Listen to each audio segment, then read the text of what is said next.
Good morning, ladies and gentlemen, dear colleagues, dear friends. My name is Marc-Henri Deroche, and I will be the moderator of this first session entitled Overcoming the Divide in Human Knowledge, Epistemological Paradigms, and Cross-Cultural Dialogue. I'd like to give you a short introduction about the elements of the session in order to link the different aspects together and reach a possible synthesis.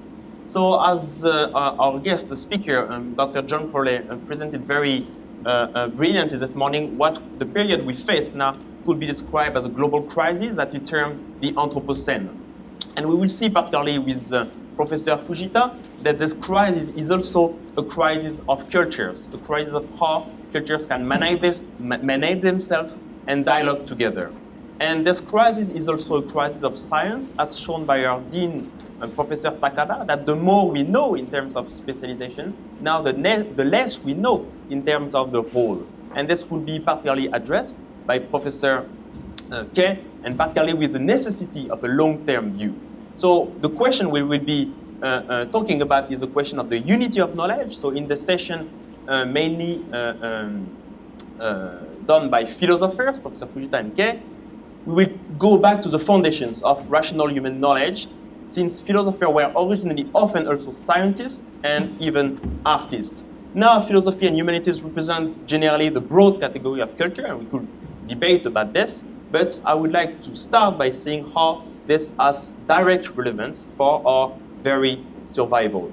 And I'd like to quote a French philosopher, Edgar Morin, who said in this UNESCO book, "While the human species pursues its adventure under the threat of self-destruction, the imperative has become to save humanity by realizing it." It means that the only way we can survive as humans is to really become truly humans, or humane, or humanist.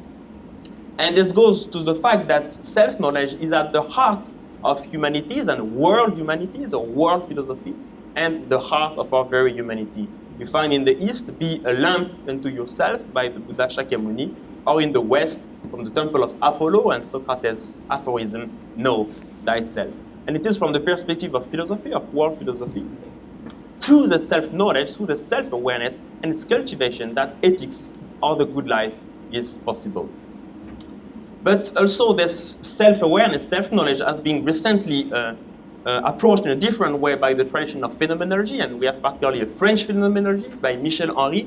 And the topic of this discussion is particularly connected to one of his critical book and provocative book, La Barbarie, when he does a critique of contemporary civilization.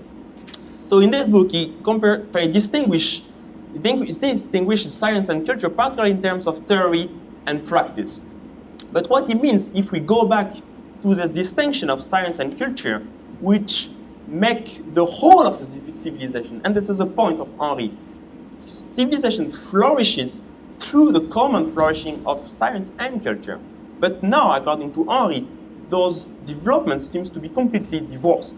And this is what he called the crisis of our civilization, or even barbarism. But what I like to insist here is that actually within ourselves, this divide exists, particularly as rationality on one hand and sensitivity and intuition on the other hand.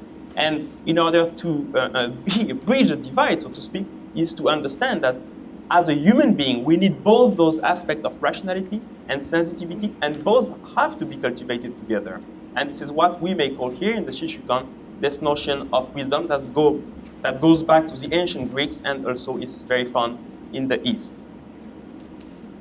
So particularly in the Shishukan, we have this notion, according to our model Mon Shishu, that wisdom is to be developed according to study, reflection, and practice. And in this process, particularly in terms of practice, we give a lot of importance to the art, and this is why our students are also trained in the arts, particularly the Japanese art. But this is not just a leisure or a hobby. This has direct connection to the education of the person as a whole, combining those art skills of STEM, science, technology, engineering, and maths, and what we may call the soft skills, but which actually may be the hardest. And the Japanese word kokoro actually encompasses all those aspects, mind and heart.